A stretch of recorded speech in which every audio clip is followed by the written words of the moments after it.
आपने कभी सोचा है कि राजस्थान के एक छोटे से गांव खाटू में ऐसा कौन सा रहस्य छिपा है जो हर साल करोड़ों श्रद्धालुओं को वहां खींच लाता है? आखिर ऐसा क्या है उस मंदिर में जहां लोग एक सिर की मूर्ति के आगे नतमस्तक हो जाते हैं? क्या आपने कभी सुना है कि किसी व्यक्ति ने युद्ध में जाने से पहले अपना सिर दान कर दिया हो और वो सिर बिना शरीर के पूरी महाभारत का युद्ध देखता रहा, और यही सिर आज खाटू धाम में एक भगवान के रूप में पूजित है?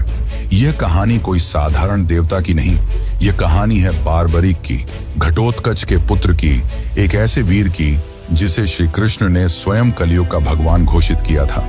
लेकिन सवाल यह है, क्यों? बर्बरीक ने ऐसा क्या किया कि कृष्ण को उनका सिर मांगना पड़ा? और क्या सच में खाटू श्याम वही बारबरीक हैं? हर साल फागुन महीने में करीब 1 करोड़ से ज्यादा श्रद्धालु खाटू श्याम के दरबार में हाजिरी लगाते हैं। कई लोग दावा करते हैं कि उनके यहाँ जाने भर से उनकी अधूरी मनोकामनाएं पूरी हो जाती हैं। किसी को नौकरी मिलती है, किसी को संतान सुख, तो कोई मृत्यु के मुंह से लौट आता है। क्या यह केवल संयोग है या खाटू श्याम जी में वाकई कोई अलौकिक शक्ति है? खाटू श्याम के मंदिर के भीतर एक अनोखा वातावरण रहता है। वहां की मूर्ति केवल एक शीश है, लेकिन उसमें इतनी ऊर्जा है कि लोग उसके सामने घंटों ध्यान में बैठे रहते हैं। कुछ लोग बताते हैं कि उन्होंने वहां दिव्य प्रकाश देखा, कुछ कहते हैं कि उनके शरीर में कंपन महसूस हुआ। क्या यह केवल श्रद्धा है या विज्ञान की पहुंच से बाहर कोई शक्ति? और यह भी सोचिए, क्यों कहा जाता है कि जब कलयुग में अधर्म चरम सीमा पर पहुंच जाएगा, तब यही श्याम बाबा नील घोड़े पर सवार होकर युद्ध के मैदान में उतरेंगे? क्या यह केवल एक प्रतीकात्मक विश्वास है या किसी आने वाले महायुद्ध का संकेत? इतिहासकारों के पास इसके जवाब नहीं है और विज्ञान की भाषा यहां मौन हो जाती है। लेकिन लाखों भक्त कहते हैं, हारे का सहारा खाटू श्याम हमारा। जो भी श्याम के दरबार में आता है खाली हाथ नहीं जाता। और सबसे बड़ा सवाल, क्या आज भी खाटू श्याम मंदिर में रात को वह सिर सोता है? क्या मूर्ति में कोई चेतना है, कोई दिव्य ऊर्जा? इन सारे सवालों के जवाब आपको इस डॉक्यूमेंट्री में मिलेंगे। हम जाएंगे उस भूमि पर जहां कृष्ण ने बारबरीक की परीक्षा ली थी, उस इतिहास में जहां युद्ध से पहले एक सबसे बड़ा बलिदान हुआ था, और उस मंदिर तक जहां हर धड़कन श्याम नाम का जाप करती है। तैयार हो जाइए एक ऐसी यात्रा पर जहां आस्था, इतिहास, विज्ञान और रहस्य सब एक साथ मिलते हैं, खाटू श्याम के दिव्य और रहस्यमयी संसार में। लेकिन उससे पहले अगर चैनल पर नए हैं तो साल 2019 की बात है। राजस्थान के सीकर जिले का एक व्यापारी दिल्ली के एक बड़े अस्पताल में जिंदगी और मौत की जंग लड़ रहा था। डॉक्टरों ने जवाब दे दिया था, अब बस चमत्कार ही बचा सकता है। घर वाले टूट चुके थे, लेकिन तभी उस व्यापारी की पत्नी ने एक फैसला लिया। वो सीधा खाटू श्याम जी के दरबार पहुंची, आंखों में आंसू, हाथ में नारियल और दिल में एक ही संकल्प, हे श्याम बाबा, अगर मेरे पति को जीवन दान मिला तो मैं हर साल आपके दरबार में सेवा करूंगी। कहते हैं अगले ही दिन उस व्यक्ति की हालत में चमत्कारी सुधार हुआ। डॉक्टर तक हैरान थे, लेकिन यह सिर्फ एक कहानी नहीं है। ऐसे हजारों किस्से खाटू धाम से जुड़े हैं, जहां विज्ञान की सीमाएं खत्म हो जाती हैं और आस्था शुरू होती है। राजस्थान की तपती रेत पर जब सूर्य की किरणें पड़ती हैं तो लगता है मानो इतिहास की कोई सुनहरी परत जाग उठी हो। इस पावन भूमि की हर सांस में कोई ना कोई गाथा बसी हुई है। इन्हीं गाथाओं में एक है खाटू श्याम की। सीकर जिले में बसे इस मंदिर को लेकर केवल श्रद्धा ही नहीं, रहस्य भी जुड़ा है। कहते हैं यह मंदिर केवल एक पूजा स्थल नहीं, बल्कि एक ऐसी जीवित गाथा है जो आपको महाभारत काल से जोड़ती है। एक ऐसे योद्धा से मिलवाती है जो युद्ध में लड़ने नहीं, सिर कटाने आया था। एक ऐसा वीर जिसने श्री कृष्ण की एक परीक्षा के लिए अपना शीश तक समर्पित कर दिया, वो भी हंसते हुए। क्या आपने कभी सुना है कि किसी का कटा हुआ सिर युद्ध भूमि देखता रहा और फिर वर्षों बाद वही सिर कलयुग में भगवान बन गया? यह वही स्थान है जहां सिर की पूजा होती है, शरीर की नहीं। जहां मंदिर के गर्भगृह में कोई सामान्य मूर्ति नहीं, बल्कि एक ऐसा सिर विराजमान है जिसे वर्षों तक जमीन के नीचे दबा रखा गया था। क्या वाकई वह कुंड जहां से यह मूर्ति निकली आज भी दिव्य ऊर्जा से भरा हुआ है? और यह कैसे संभव है कि उस कुंड में जल का स्रोत किसी को नहीं मालूम? फिर भी वह कभी सूखता नहीं। मंदिर के भीतर कुछ विशेष परंपराएं निभाई जाती हैं, जैसे निशान चढ़ाना। लेकिन क्या आपने कभी सोचा है कि ये निशान केवल एक प्रतीक हैं, या फिर इनसे जुड़ी कोई ऊर्जा वाकई काम करती है? हजारों लोग दावा करते हैं कि उन्होंने खाटू श्याम से कुछ मांगा, निशान चढ़ाया और फिर वो चमत्कार हुआ जिसे वो खुद भी नहीं समझ सके। क्या ये केवल संयोग था या किसी अदृश्य शक्ति की कृपा? इतना ही नहीं, मंदिर से कुछ दूरी पर स्थित है एक प्राचीन शिवलिंग, जिसे औरंगजेब ने तोड़ने की कोशिश की थी। लेकिन कहते हैं जैसे ही उसके सैनिकों ने उस पर वार किया, कुछ ऐसा घटा कि पूरा लश्कर डर के मारे पीछे हट गया। आज भी वह टूटा हुआ शिवलिंग एक चेतावनी बनकर खड़ा है। पर यह कैसा भय था जो एक क्रूर शासक को भी पीछे हटा गया? मंदिर में आने वाले लोग बताते हैं कि वहां पहुंचते ही कुछ महसूस होता है। किसी को स्वप्न में दर्शन होते हैं, किसी को जीवन की सबसे बड़ी समस्या का समाधान मिलता है। और इनमें एक बात समान है, एक अदृश्य उपस्थिति, एक रहस्यमयी शक्ति जो शब्दों से परे है। क्या यह श्रद्धा की शक्ति है या उस स्थान से जुड़ी कोई प्राचीन चेतना? और शायद सबसे चौंकाने वाली बात यह है कि खाटू श्याम मंदिर के भक्त सिर्फ भारत तक सीमित नहीं, इंग्लैंड, अमेरिका, ऑस्ट्रेलिया जैसे देशों से भी लोग यहाँ निशान यात्रा करने आते हैं। यह श्रद्धा किसी भाषा, किसी जाति, किसी धर्म की मोहताज नहीं, बस एक भावना चाहिए, भक्ति। और इस भक्ति में ही छिपे हैं वो प्रश्न जो सदियों से लोगों के मन को कुरेदते आए हैं। क्या खाटू श्याम ही कलयुग के विष्णु अवतार हैं? क्या वो सच में नील घोड़े पर सवार होकर अंतिम युद्ध में उतरेंगे? क्या वो प्रतिमा सच में चेतन है? क्या श्याम बाबा आज भी भक्तों से संवाद करते हैं? क्या उनकी प्रतिमा रात में विश्राम करती है जैसे कोई जीवित सत्ता? इन सभी सवालों के जवाब आपको इस डॉक्यूमेंट्री में मिलने वाले हैं। और साथ ही हम जानेंगे कि आप कैसे खाटू श्याम की यात्रा कर सकते हैं और आपको कब यहां जाना चाहिए। यह केवल एक वीडियो नहीं, बल्कि एक यात्रा है, श्रद्धा और रहस्य की, इतिहास और चमत्कार की, और सबसे अहम उस दिव्य अनुभूति की जिसे शब्दों में नहीं बांधा जा सकता। तो आइए चलिए उस रास्ते पर जो आपको केवल एक मंदिर नहीं बल्कि एक चमत्कार से रूबरू कराएगा, खाटू श्याम का चमत्कार। बाबा खाटू श्याम का संबंध महाभारत काल से माना जाता है। वे घटोत्कच के पुत्र थे। कथा की शुरुआत होती है उस अंधकारमय दौर से जब कौरवों और पांडवों के बीच तनातनी अपने चरम पर थी। हस्तिनापुर का राजमहल राजनीति, द्वेष और षड्यंत्रों का केंद्र बन चुका था। दुर्योधन के मन में पांडवों के प्रति द्वेष दिन ब दिन बढ़ता जा रहा था। उसे यह भय सताने लगा था कि यदि युधिष्ठिर को राज्य मिला तो भविष्य में कौरवों की सत्ता समाप्त हो जाएगी और वह स्वयं एक सेवक बनकर रह जाएगा। इसी भय और ईर्ष्या ने उसे एक भयावह योजना बनाने को प्रेरित किया, पांडवों को समाप्त कर देने की योजना। भीष्म पितामह ने जब धृतराष्ट्र को युधिष्ठिर के राज्याभिषेक का सुझाव दिया, तब दुर्योधन ने धृतराष्ट्र के मन में विष भर दिया। उसने कहा, यदि एक बार युधिष्ठिर राजा बन गया तो फिर कभी यह राज्य हमारे पास नहीं लौटेगा। धृतराष्ट्र युधिष्ठिर को योग्य मानते थे, लेकिन दुर्योधन के आग्रह के सामने वह असहाय हो गए और पांडवों को वाराणावत भेजने का निर्णय ले लिया। लेकिन यह सिर्फ एक यात्रा नहीं थी, यह एक घातक जाल था। दुर्योधन ने वाराणावत में एक महल बनवाया, ऐसा महल जो बाहर से तो वैभवशाली दिखता था, लेकिन भीतर से एक अग्निपाश था। लाक्षागृह यानी वह भवन लाख, चर्बी, सूखी घास और अन्य ज्वलनशील वस्तुओं से बना था। उसका इरादा था कि एक रात जब पांडव गहरी नींद में हों, उस महल को आग लगाकर उन्हें सदा के लिए समाप्त कर दिया जाए। लेकिन नियति ने इस षड्यंत्र को असफल करने के लिए एक और योजना रची थी, और उसमें शामिल थे विदुर। उन्हें इस षड्यंत्र का आभास हुआ और उन्होंने पांडवों को गूढ़ संकेतों में आगाह किया।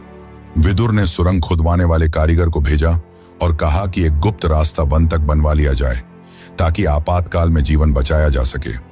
फिर वह रात आई जब पुरोचन ने महल को अग्नि के हवाले करने की योजना बनाई, लेकिन इस योजना से पहले ही भीम ने प्रतिकार किया। अग्नि वहीं फैली, लेकिन अपने साथ पुरोचन उसकी योजना और निर्दोष भीलनी को भी ले गई। उधर पांडव सुरक्षित सुरंग से निकलकर हिंडनी नदी के किनारे पहुंचे और विदुर द्वारा भेजी गई नौका में सवार होकर दूर एक घने जंगल में जा पहुंचे। और यहीं से प्रारंभ होती है एक नई कथा, एक वीर योद्धा, एक राक्षसी कन्या और एक ऐसे पुत्र की गाथा जो आगे चलकर 3 बाणों से युद्ध का रुख बदलने की शक्ति रखता था। इस जंगल में रहते थे हिडिंब और उसकी बहन हिडिंबा। हिडिंब एक नरभक्षी राक्षस था जो मानव मांस खाकर जीता था। उसने अपनी बहन को आदेश दिया कि जंगल में विचरते पांडवों को मारकर उसका भोजन तैयार करें, लेकिन नियति ने इस कहानी को कुछ और ही रूप देना तय किया था। जब हिडिंबा भीम के सामने पहुंची तो वह उसके वीर व्यक्तित्व और तेजस्विता पर मोहित हो गई। राक्षसी होते हुए भी उसके भीतर प्रेम की एक ज्योति जल उठी। भीम की रक्षा करते हुए हिडिंबा अपने भाई से विरोध कर बैठी। इससे नाराज होकर हिडिंब ने भीम पर आक्रमण किया और फिर शुरू हुआ एक घमासान संग्राम। यह युद्ध शक्ति और छल का नहीं, बल्कि धर्म और अधर्म के बीच था। अंततः भीम ने हिडिंब को परास्त कर मार गिराया। इसके बाद हिडिंबा ने भीम के सामने विवाह का प्रस्ताव रखा। पहले तो भीम ने उसे अस्वीकार कर दिया, लेकिन जब माता कुंती ने हस्तक्षेप किया और एक शर्त रखी कि विवाह के बाद संतान प्राप्ति तक ही वह साथ रहे, तो यह विचित्र विवाह संपन्न हुआ।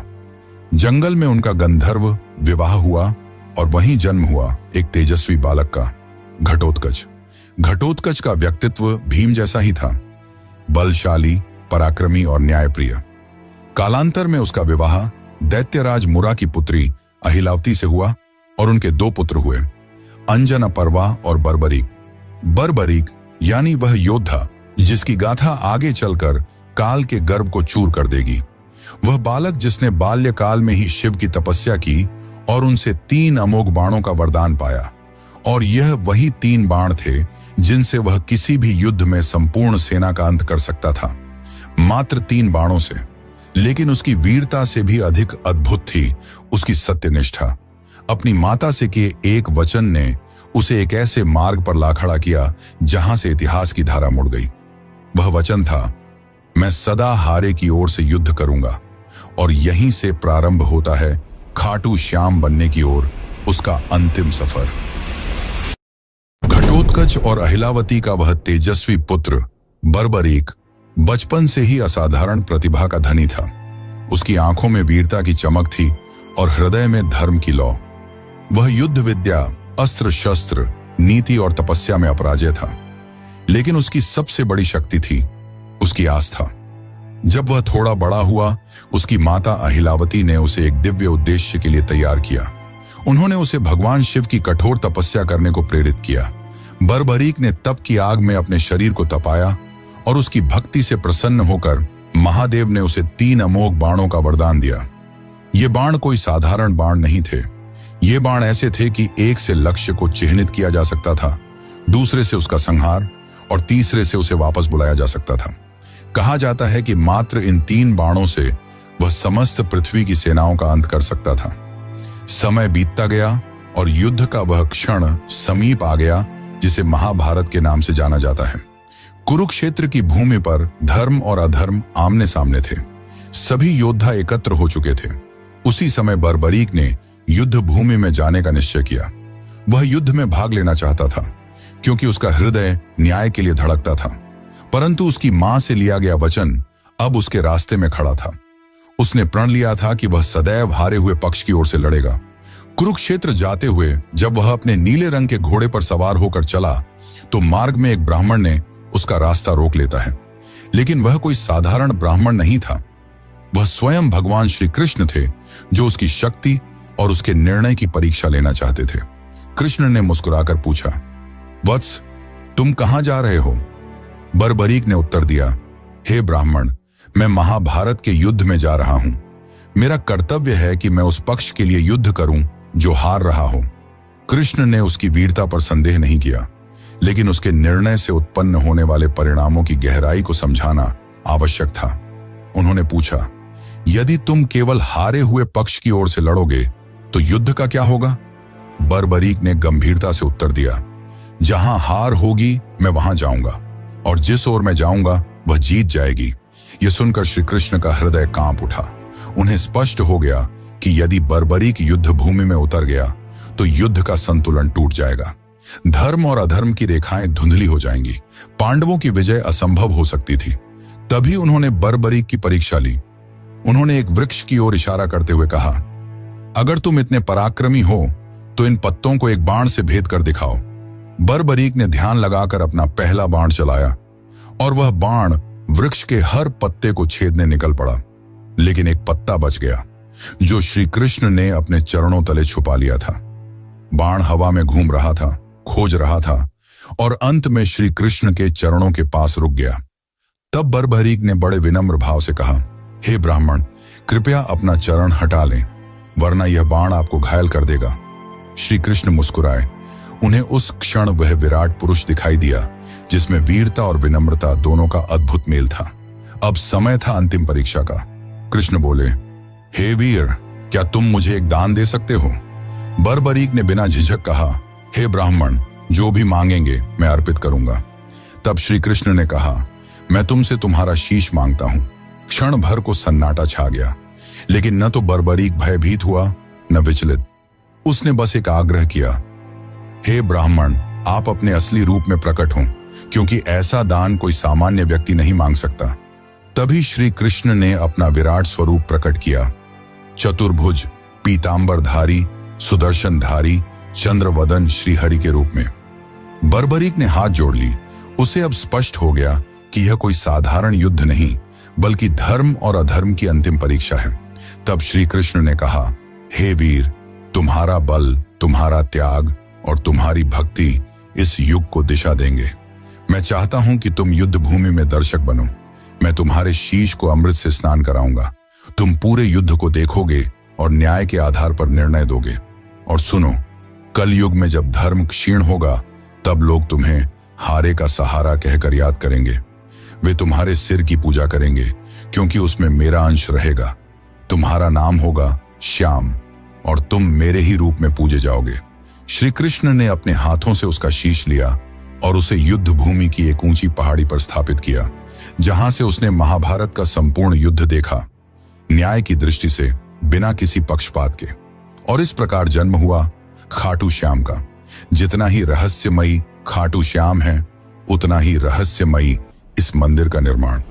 तो चलिए अब जानते हैं मंदिर के निर्माण की असली कहानी। खाटू श्याम मंदिर का इतिहास उतना ही गूढ़ है जितनी इसकी महिमा। जब जब कालखंड चुप रहता है, तब तब कोई स्थल, कोई घटना, कोई संकेत स्वयं बोल उठता है। और खाटू श्याम धाम का निर्माण भी एक ऐसी ही पुकार से आरंभ होता है। यह केवल ईंट और पत्थरों की रचना नहीं थी, बल्कि यह उस अलौकिक चेतना की पुनः अभिव्यक्ति थी जो कलयुग में मानवता का अंतिम सहारा बनकर अवतरित हुई।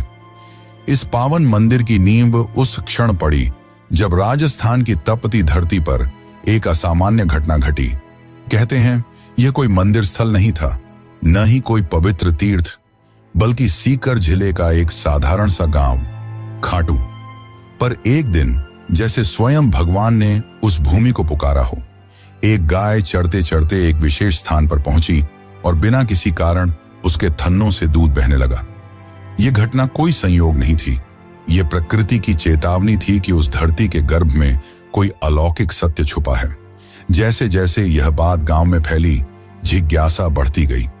ग्रामीणों ने मिलकर उस स्थान की खुदाई करने का निर्णय लिया, और जब मिट्टी की परतें हटती चली गईं, तब वहां से निकला एक दिव्य सिर, एक चमत्कारी मुखाकृति जो देखने में साधारण नहीं बल्कि पूर्ण रूप से तेजस्वी और अलौकिक प्रतीत होती थी।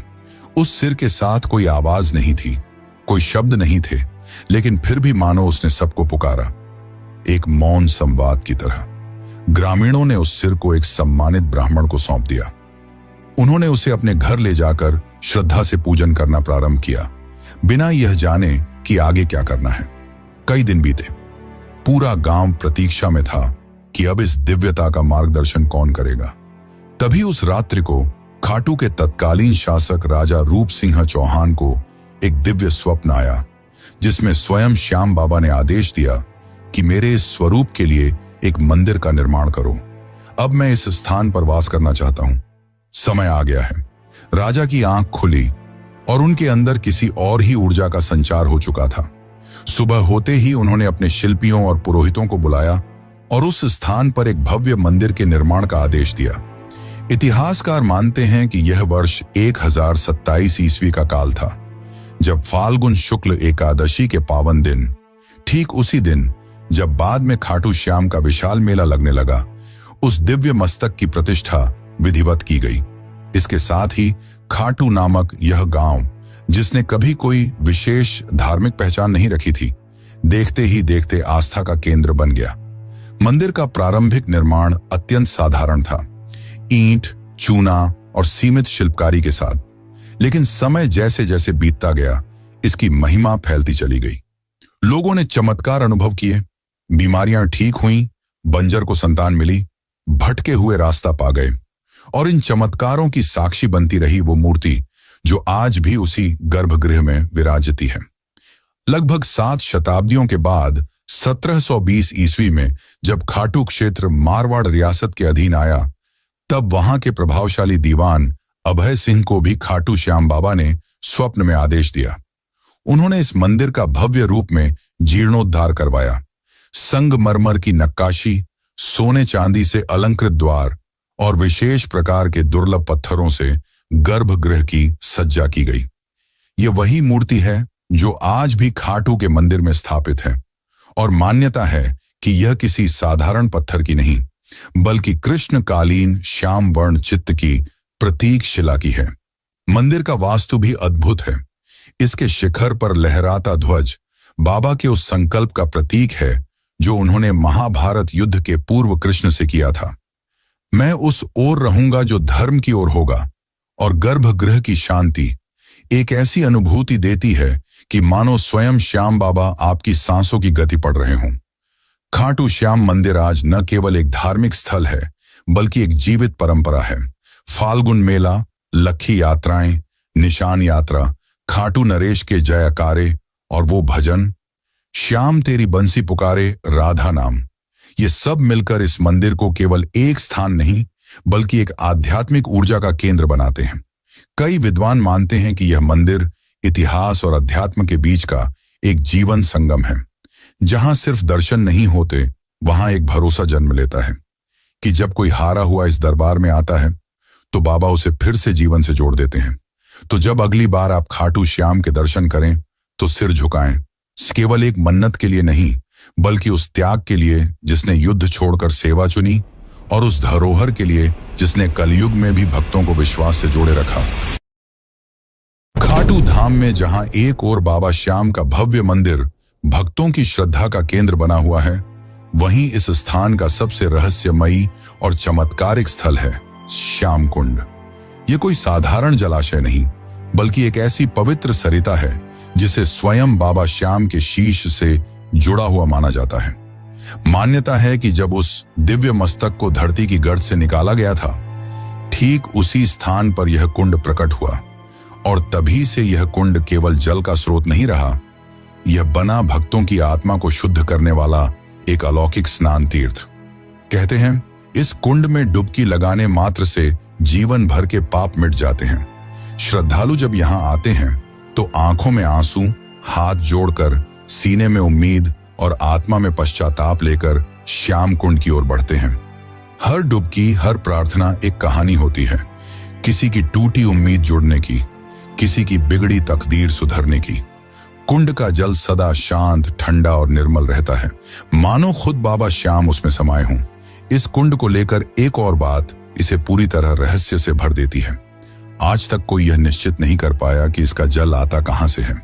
वैज्ञानिक दृष्टिकोण से जब भी इसे परखा गया, इसकी कोई स्पष्ट जलधारा न तो ऊपर से आती दिखी, न नीचे से कोई स्रोत मिला, पर फिर भी कुंड हमेशा लबालब रहता है, और इसीलिए लोग कहते हैं कि इसका जल पाताल लोक से आता है। ये बात सुनने में कल्पना जैसी लगती है, लेकिन जब आप वहां खड़े होकर चारों ओर देखेंगे और महसूस करेंगे कि कोई स्रोत न होते हुए भी जल लगातार बना रहता है, तब एक अलौकिक सिहरन आपके भीतर दौड़ जाती है। यह कुंड अपने आप में एक मौन चमत्कार है, जो सिर्फ आंखों से नहीं, हृदय से महसूस किया जा सकता है। श्याम कुंड से कुछ ही दूरी पर स्थित है दो और पवित्र स्थल, गौरी शंकर मंदिर और गोपीनाथ मंदिर। इनमें से गौरी शंकर मंदिर के साथ जुड़ी एक कथा दिल को झकझोर कर रख देती है। यह घटना तब की है जब मुगल सम्राट औरंगजेब की सेना ने इस पावन स्थल को निशाना बनाया था। धार्मिक स्थलों को नष्ट करना उसकी नीति थी और खाटू भी उसकी लिस्ट में आ गया था। उसकी सेना जब इस मंदिर को गिराने पहुंची तो सबसे पहले शिवलिंग पर भालों से प्रहार किया गया, परंतु उस क्षण कुछ ऐसा घटित हुआ जिसे देखकर सैनिकों की रूह कांप उठी।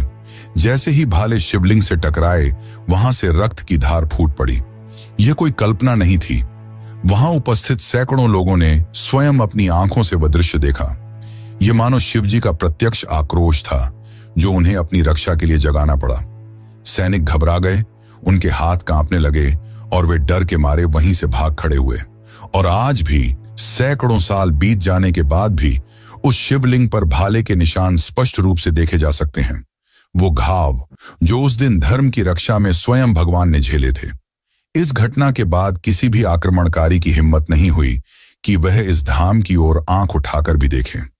राजस्थान की राजधानी जयपुर से लगभग 80 किलोमीटर दूर स्थित यह खाटू धाम आज भले ही भक्तों का तीर्थ है, पर हर ईंट, हर दीवार, हर मोड़ किसी चमत्कार, किसी त्याग और किसी पुकार की कहानी कहती है। यहाँ केवल यात्रा नहीं होती, यहाँ होता है एक आध्यात्मिक विसर्जन, जहाँ लोग अपने भूतकाल, अपने कर्म, अपने दुखों को छोड़कर वापस एक नए जीवन के साथ लौटते हैं।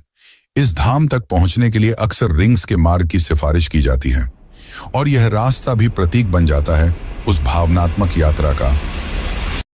तो चलिए अब मैं आपको लेकर चलता हूं एक ऐसी यात्रा पर जो सिर्फ पैरों से नहीं बल्कि दिल से पूरी की जाती है। यह यात्रा है खाटू श्याम जी के दरबार की, जो आपको भीतर तक छू जाती है। मान लीजिए कि आप तय कर चुके हैं, इस बार बाबा श्याम के दर्शन जरूर करने हैं। आप सुबह सुबह अपने घर से निकलते हैं, दिल में एक अजीब सी हलचल लिए, जैसे कोई आपको खींच रहा हो। रास्ते भर हारे का सहारा बाबा श्याम हमारा की धुन जैसे हर सांस में गूंजती रहती है। आप जयपुर, दिल्ली, चंडीगढ़ या देश के किसी भी कोने से यात्रा शुरू करें, ज्यादातर लोग खाटू श्याम पहुंचने के लिए रींग स्टेशन का रुख करते हैं। यह स्टेशन खाटू धाम से लगभग 17 से 18 किलोमीटर की दूरी पर स्थित है। जैसे ही ट्रेन स्टेशन पर रुकती है, आप देखेंगे कि सैकड़ों लोग पहले से बाबा की जयकारों के साथ तैयार खड़े हैं। स्टेशन से बाहर निकलते ही आपको हर तरफ श्याम भक्त नजर आएंगे। कोई दंडी यात्रा कर रहा है, कोई निशान लेकर चल रहा है, कोई नंगे पांव, कोई माथे पर गुलाल लगाए, आंखों में आस्था लिए बाबा की ओर बढ़ता चला जा रहा है। अगर आप पैदल यात्रा करना चाहते हैं तो रींग से खाटू श्याम तक की ये लगभग 17 किलोमीटर की यात्रा आपके लिए एक तपस्या जैसी बन जाती है। रास्ते में भक्त भजन गाते हुए चलते हैं, श्याम तेरे भक्त दीवाने जैसे गीत हवा में गूंजते हैं। जगह जगह पर लंगर लगे होते हैं, जहां स्थानीय लोग और स्वयंसेवी संस्थाएं श्रद्धा से भोजन, पानी और विश्राम की व्यवस्था करते हैं। कोई आपको कंधा पकड़कर आगे बढ़ाता है, कोई पंखा झलता है और कोई आपके पैर दबा देता है। ये वो यात्रा है जहां अजनबी भी अपने से लगते हैं। अगर आप पैदल नहीं चल सकते या समय कम है तो ऑटो, टैक्सी, बसें भी आसानी से उपलब्ध हैं, जो आपको सीधे मंदिर के निकट ले जाती हैं। लेकिन जो मजा उस पैदल यात्रा में है वो शब्दों में नहीं बताया जा सकता। वो तो खुद चलकर ही महसूस किया जा सकता है। जैसे जैसे आप मंदिर के निकट पहुंचते हैं, हवा की खुशबू बदलने लगती है। गुलाल, चंदन, अगरबत्ती, फूलों की मिलीजुली महक मन को शांति देती है। मंदिर के बाहर आपको बड़ी संख्या में दुकानें मिलेंगी, जहां से आप प्रसाद, चुनरी, निशान, माला और बाबा के वस्त्र ले सकते हैं। कुछ श्रद्धालु यहां से बाबा के लिए विशेष भेंट लेकर जाते हैं। कतार में लगने से पहले आप अपने पैरों को श्याम कुंड के शीतल जल में धो सकते हैं। मान्यता है कि यहाँ स्नान करने से आत्मा तक शुद्ध हो जाती है। फिर आती है वो घड़ी जिसका इंतजार आपने न जाने कितने दिनों से किया होता है, दर्शन की घड़ी। कतारें लंबी हो सकती हैं, लेकिन बाबा का दरबार ऐसा है कि कोई थकता नहीं। मंदिर परिसर में भजन मंडली लगातार श्याम राग गा रही होती है। जैसे ही आप गर्भगृह में प्रवेश करते हैं और सामने बाबा श्याम की मूर्ति दिखती है, वो नीली श्याम रंग की आंखें, मोर पंख, श्रृंगार से सजे स्वरूप को देखकर ऐसा लगता है जैसे बाबा अभी बोल पड़ेंगे। उस पल में समय जैसे रुक जाता है, सांसें थम जाती हैं और आंखें नम हो जाती हैं। दर्शन के बाद आप वहीं मंदिर परिसर में बैठकर कुछ देर आंखें बंद कर लें तो लगेगा जैसे जीवन में जो उलझनें थीं वो हल हो गईं। बाबा की कृपा सिर पर महसूस होने लगती है। मंदिर के पास ही आपको भव्य हवन कुंड मिलेगा जहां श्रद्धालु अपनी मनोकामनाओं की पूर्ति के लिए आहुति देते हैं। मंदिर के बाहर आपको प्याऊ, प्रसाद वितरण केंद्र और आराम के लिए साधु संतों की छांव में बैठने का भी अवसर मिलेगा। अब जब आप वापसी के लिए कदम बढ़ाते हैं तो मन भारी हो जाता है। लगता है काश थोड़ी देर और रुक सकते, पर बाबा का आशीर्वाद लेकर लौटना ही होता है। साथ में लेकर जाते हैं उस यात्रा की स्मृतियां, वो चांटिंग की गूंज, वो प्रसाद की मिठास, वो कुंड की ठंडक और बाबा के दर्शन की गर्माहट। ये यात्रा कोई सामान्य तीर्थ यात्रा नहीं, ये एक भावनात्मक पुनर्जन्म है। यहां आप कुछ छोड़कर नहीं जाते, आप कुछ लेकर नहीं जाते, आप खुद बदल कर लौटते हैं। और जब कोई आपसे पूछता है कि कैसा रहा खाटू श्याम जी का सफर, तो आप मुस्कुराकर कहते हैं, बाबा ने बुलाया था और सब कुछ बदल गया। तो दोस्तों, अगर आपको ये खाटू श्याम जी की रहस्यमयी और भावनाओं से भरी यात्रा पसंद आई हो तो इस वीडियो को एक प्यारा सा लाइक जरूर दीजिए और कमेंट में जय श्री श्याम लिखकर अपने भाव प्रकट कीजिए। ऐसे ही अद्भुत और दिल छू लेने वाले आध्यात्मिक रहस्यों से जुड़ी कहानियां पाने के लिए सब्सक्राइब जरूर करें और बेल आइकॉन दबा दें ताकि अगली वीडियो की घंटी सबसे पहले आपके पास बजे। और क्या आपको पता है दुनिया के सबसे अमीर मंदिर के चौंकाने वाले रहस्यों के बारे में, जहां चुपचाप छिपा है एक ऐसा रहस्य जो सुनकर आप भी चौंक जाएंगे। तिरुपति बालाजी मंदिर के चौंकाने वाले रहस्य, बस यहां पर क्लिक कीजिए और अगली यात्रा शुरू कीजिए।